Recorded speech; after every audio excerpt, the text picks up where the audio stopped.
Olá pessoal, tudo bem? Mais uma vez aqui para tratar da nossa matéria de falência e recuperação de empresas no Direito Empresarial 3. Estão todos bem? Espero que sim. Muita saudade de todos vocês. Na nossa última aula falávamos sobre a recuperação extrajudicial. Encerramos o estudo dessa primeira modalidade de recuperação de empresas porque sabemos e estudamos primeiro porque se trata de um momento de crise ainda não aprofundada, através da qual o próprio devedor tem uma certa autonomia para poder convocar, chamar, convidar os seus credores a fazer uma espécie de acordo, uma espécie de composição e fechar com eles uma forma de resolução do seu passivo. Nós vimos que há uma recuperação extrajudicial facultativa e outra obrigatória, vimos os efeitos disso e agora precisamos caminhar adiante e verificarmos o nosso próximo conteúdo. Dentro daquela linha de gravidade que nós traçamos para um estudo mais didático da recuperação de empresas, nós passamos a estudar então agora um outro instituto, uma outra disposição legal que na linha de graduação, na linha de gravidade de crise empresarial, vem em segundo lugar. A partir de agora, trataremos a recuperação judicial e nós teremos mais alguns vídeos para tratar desse assunto, que é um assunto muito importante para nós. Bom, na nossa última aula, vimos que a Lei 11.101 faculta ao devedor a possibilidade, de maneira autônoma, convidar os seus credores e oferecer a eles um plano de recuperação. Basicamente, com os mesmos formatos, com as mesmas possibilidades do artigo 50 que nós já vimos no nosso último vídeo.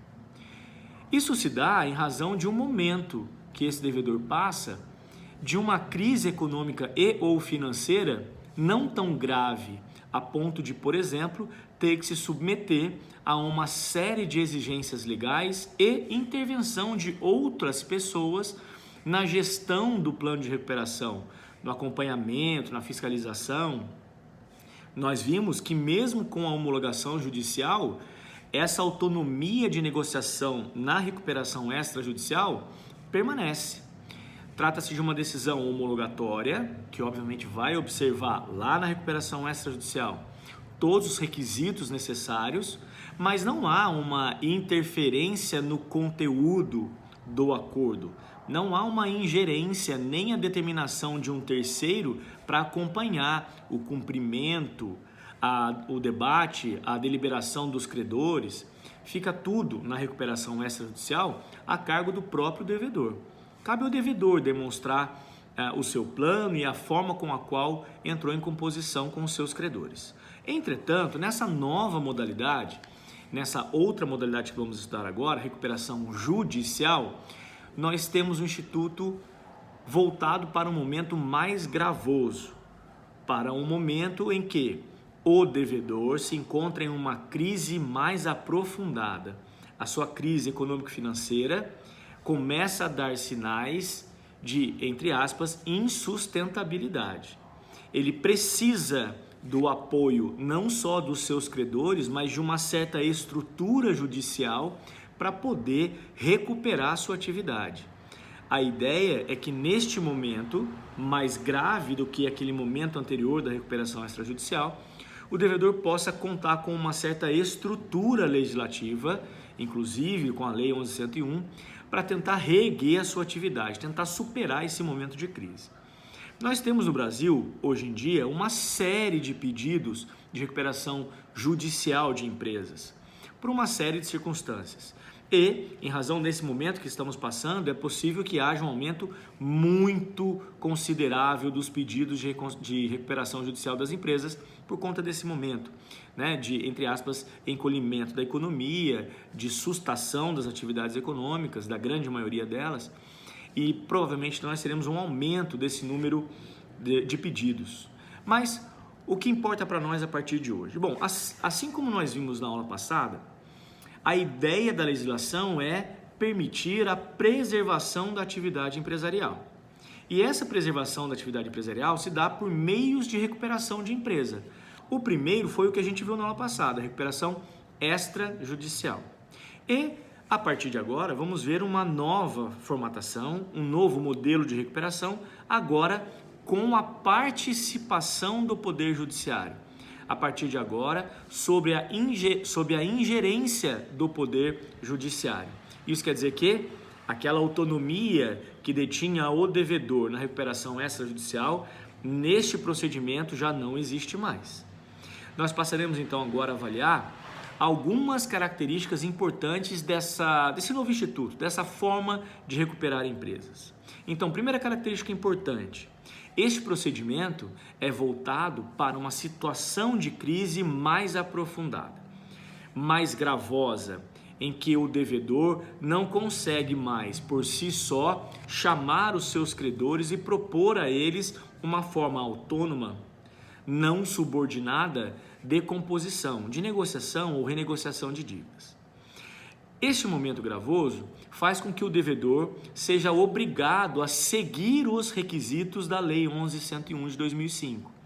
Esse devedor precisará se sujeitar a determinados requisitos para poder buscar essa via de recuperação da sua atividade empresarial.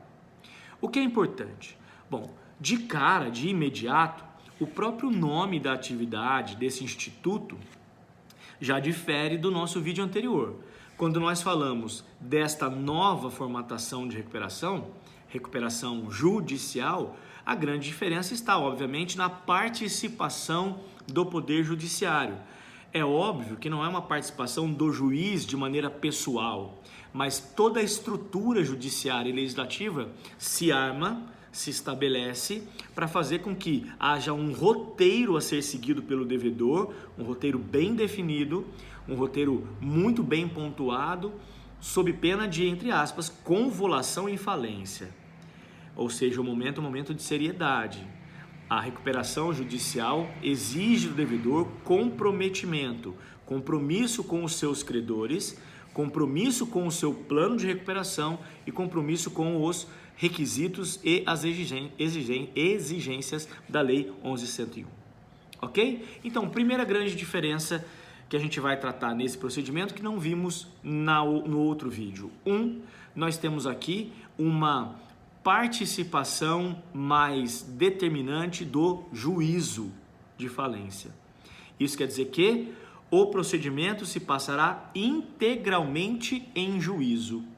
Desde a petição inicial, desde o primeiro pedido de recuperação até a sua recuperação total, todo o procedimento se passa integralmente diante do Poder Judiciário, coisa que não acontecia na recuperação extrajudicial, como nós já vimos.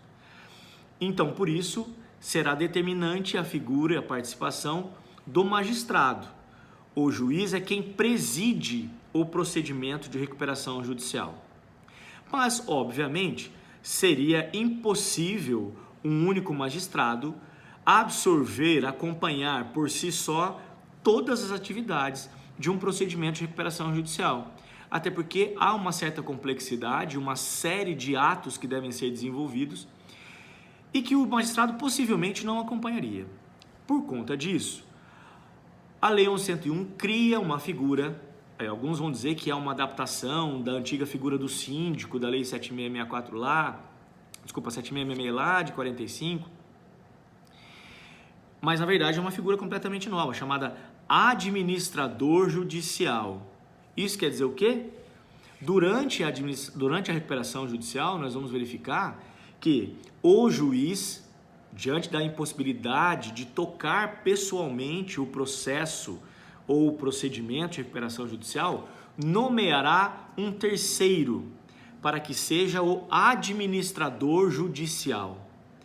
Essa terceira pessoa é uma pessoa de confiança do juízo e é estabelecida a partir do artigo 21 como sendo podendo ser administrador de empresas, economista, contabilista, advogado, pessoa jurídica especializada, que vai ser trazida para o processo por nomeação judicial e terá uma série de incumbências.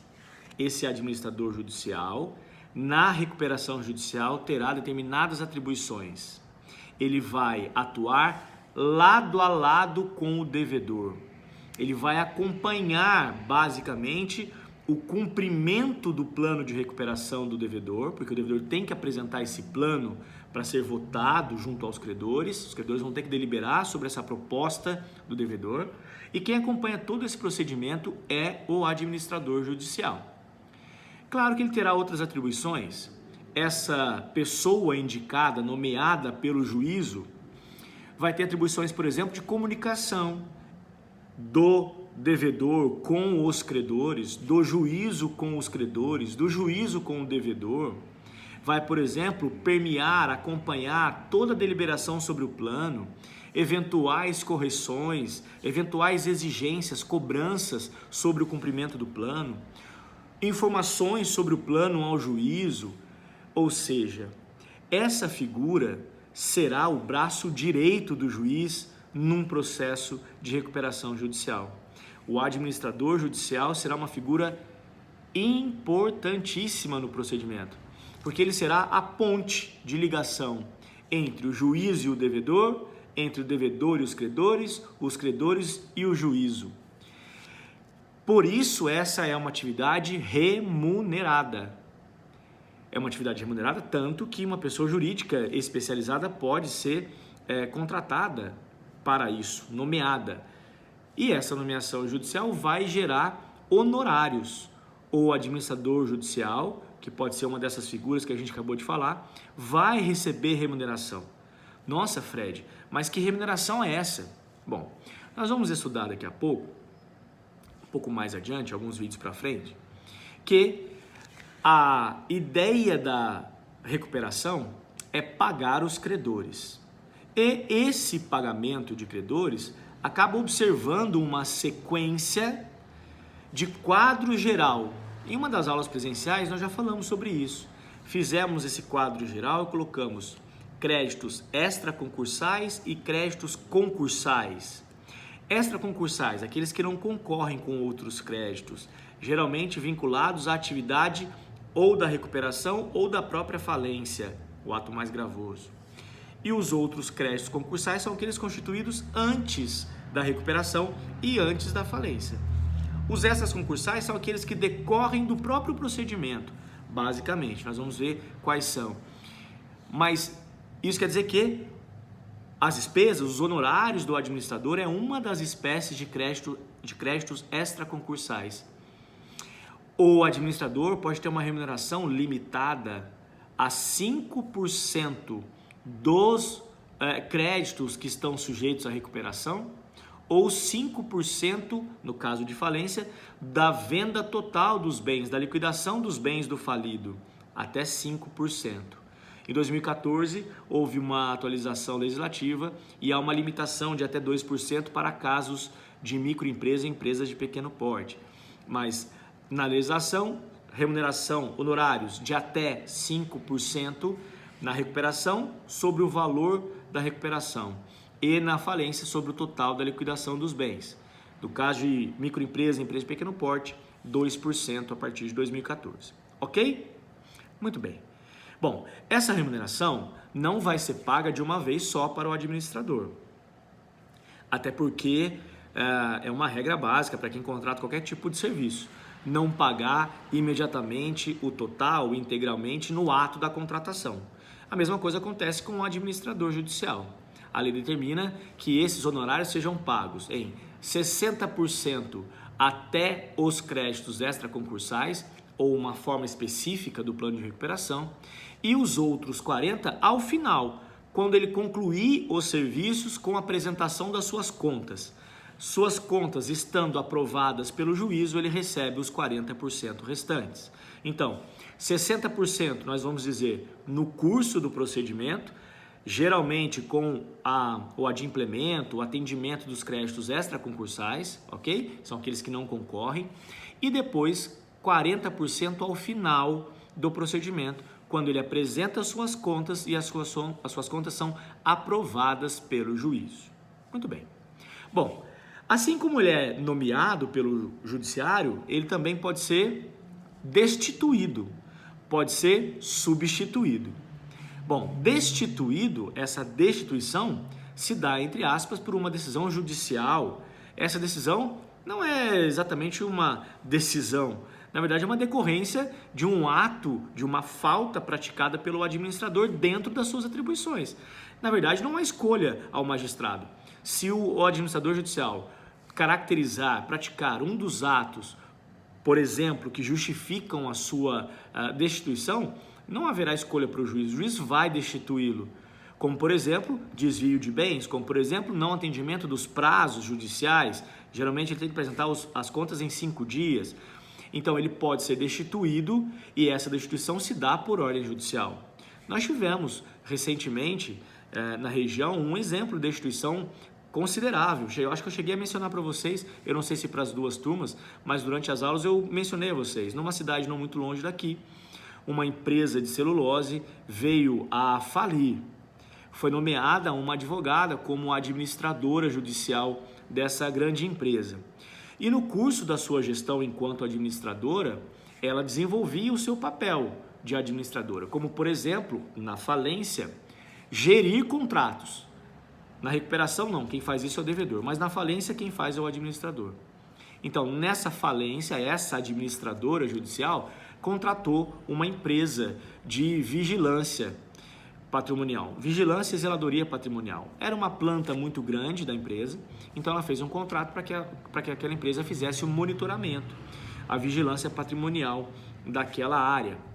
Essa empresa foi contratada, estava cumprindo a sua parte do contrato com relação à fiscalização, à vigilância, à zeladoria daquela área e certa vez fez um pedido em juízo porque já estava sem receber os seus honorários há algum tempo, o seu pagamento contratado há algum tempo. Estranhamente, o juiz verificou os autos do processo e verificou os atos da administradora judicial e viu que a administradora frequentemente pedia liberação de pagamentos nos autos para o juiz e o juiz liberou os pagamentos. Esses pagamentos eram para ter sido feitos para essa empresa de zeladoria e não foram. A administradora simplesmente guardou consigo, vamos dizer assim, guardou consigo os valores autorizados pelo juízo, em vez de repassar à empresa contratada. O juiz ficou tomado por surpresa quando verificou a petição dos autos da empresa informando que ia deixar de prestar o serviço, porque já estava sem receber há aproximadamente 6 meses. E mensalmente a administradora pedia liberação dos valores da massa falida para pagar a empresa e o juiz autorizava e dava guia de levantamento, autorizava ela ia lá, levantava o dinheiro, mas não repassava. Obviamente, quando todo esse assunto chegou ao conhecimento do magistrado, ele não teve escolha. A única saída, a única alternativa que ele viu foi destituir essa administradora. Bom, isso pode acontecer como aconteceu na falência, se acontece num caso mais grave, também pode acontecer num caso menos gravoso, que é o caso da recuperação judicial. Então, se é o juiz quem nomeia o administrador, também é o juiz quem o destitui. É o juiz também quem, entre aspas, rompe a sua nomeação. Mas também pode ser o caso do administrador ser substituído por outros motivos, que não falta grave. A destituição decorre por uma conduta gravosa, por uma conduta faltosa do administrador judicial. Enquanto a substituição também se dá através da saída ou da retirada do administrador dos seus papéis, das suas funções, mas não por uma falta grave. Essa substituição pode se dar, por exemplo, por motivos de saúde, pode se dar, por exemplo, por motivos de incompatibilidade, pode se dar, por exemplo, passa num concurso público, pode se dar por momentos, por circunstâncias específicas, pessoais, o próprio administrador pode pedir para ser substituído em razão de uma série de circunstâncias. Por conta disso, é importante então que a gente entenda que a recuperação judicial já é diferente por isso, já passa desde o começo em juízo e, o mais importante, aquela autonomia que o devedor tinha de negociar, de levar o seu plano de recuperação de uma maneira, entre aspas, autônoma, independente, agora não existe mais. Na recuperação judicial, além de passar todo instante em juízo, ele vai ter ao seu lado a figura do administrador judicial, que é quem vai, passo a passo, fiscalizar a atividade do devedor e vai comunicar ao juízo eventuais irregularidades, eventuais faltas, podendo inclusive gerar a decretação da falência, no caso da recuperação judicial. Coisa que nós vimos que não se dá na recuperação extrajudicial. Então, pessoal, nesse primeiro vídeo nós começamos a estudar a recuperação judicial e vimos duas principais diferenças com relação à recuperação extrajudicial. A primeira, todo procedimento se passa em juízo. Em razão disso, o devedor perde a sua independência, a sua autonomia. E dois, como se passa em juízo, o magistrado nomeia uma terceira pessoa, que pode ser um administrador de empresas, um contabilista, um economista, um advogado, uma pessoa jurídica, que vai receber honorários, que vai ser remunerada, para acompanhar todo esse procedimento lado a lado com o devedor, servindo de ponte de comunicação entre os interessados. Ok? Feita essa primeira interação, feita essa primeira consideração relevante sobre a recuperação judicial, no próximo vídeo nós vamos então adentrar no estudo deste procedimento, verificando quais são os meios, quais são os requisitos, o que é exigido para pedir recuperação judicial, até o procedimento. Chegando no procedimento, nós vamos fazer mais uma pausa e reiniciaremos num outro vídeo um pouco mais para frente. Ok? Então até o próximo vídeo, pessoal. Tchau, tchau.